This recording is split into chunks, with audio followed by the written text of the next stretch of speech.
संसार में 5 तरह के दुख है। धन, तन, मन, बुद्धि और अध्यात्म का दुख। आध्यात्मिक दुख है खुद को न जान पाना। आम आदमी जिंदगी को आध्यात्मिक नज़र से नहीं देखता, इसलिए उसे इस दुख का पता नहीं होता। अज्ञान, अशक्ति और अभाव ये दुख के 3 कारण हैं। इन तीनों कारणों को जो जिस सीमा तक अपने आप से दूर करने में समर्थ होगा वो उतना ही सुखी बन सकेगा। आज तक धन, पद या शक्ति की कामना और वासना की पूर्ति से कभी कोई संतुष्ट नहीं हुआ है। मनुष्य जीवन भर दुखी बना रहता है। इच्छा या कामना की भूख दरअसल संसार से अटैचमेंट के कारण ही पैदा होती है। मनुष्य अज्ञानवश संसार को स्थायी घर समझ लेता है। जब तक मनुष्य के जीवन में सुख दुख नहीं आएंगे तब तक मनुष्य को ये एहसास कैसे होगा कि जीवन में क्या सही है क्या गलत। यदि दुख से ऊपर उठना चाहते हो तो पहले सुख से ऊपर उठना पड़ेगा। दुख से ऊपर उठने का रास्ता सुख से दूरी बनाने से ही होकर जाता है।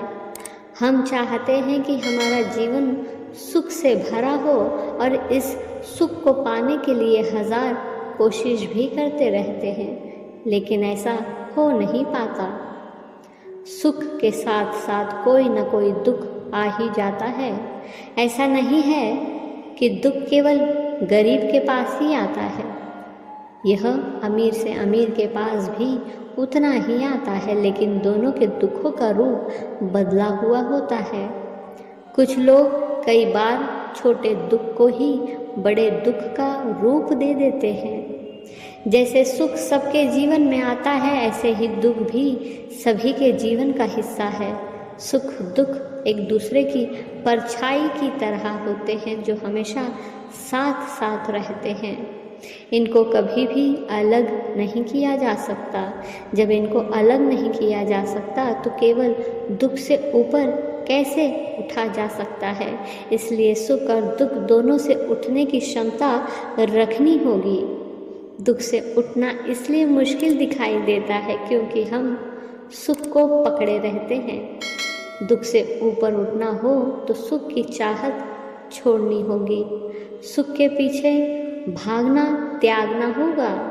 वैसे भी सुख और दुख बाहर नहीं होते, ये तो हमारे मन की कल्पना मात्र है।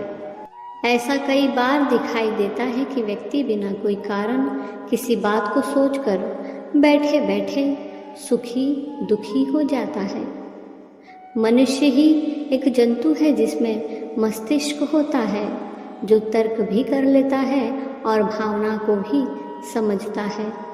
प्रत्येक मनुष्य की मानसिकता भिन्न होती है, जिसका कारण उसके पिछले जन्म से होता है।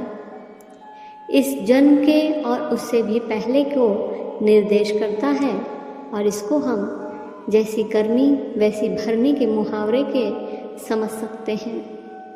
दुख हमसे पहले हुई भूल के दाग को धोने के लिए आता है, लेकिन क्या हम इस अवसर को अपने अनुकूल कर फायदा उठाते हैं, ये एक दूसरी बात है। प्रत्येक व्यक्ति ईश्वर की नज़रों में उनका ही एक अंश है और वही ईश्वर उनकी आत्मा को शुद्ध करने के लिए दुख देता है। ये दुख का प्रकार भी उसकी गलतियों के अनुसार ही होता है।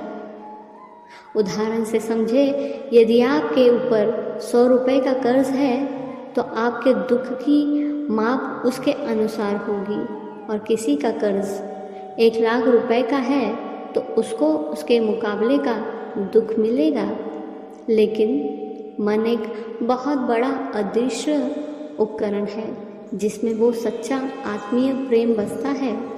यदि उसमें बैठने का स्थान शुद्ध हो, लेकिन वहीं पर हमारा अहंकार राज कर रहा होता है तो रावण का काम कर रहा होता है। हमें इस समझ को अपने कर्मों से आगे बढ़ाकर उस ज्ञान को लाने की आवश्यकता होती है।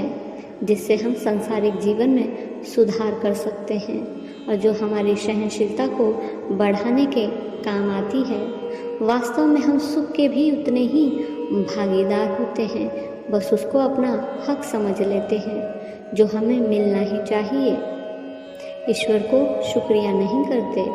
यदि हम अपनी सफलता का श्रेय संगी साथियों को भी उतना ही दें और खुशी मिलजुल के बांटें, तो ऐसा करके हम ईश्वर को शुक्रिया करते हैं। ये विश्वास की बात होती है जिसको हमें प्रयोग कर ही समझ सकते हैं, और जिसने समझ लिया उन्हें सुख और दुख के स्थान पर आनंद का अनुभव होता है, जिसको हम शब्दों में ना तो लिख सकते हैं ना ही समझा सकते हैं।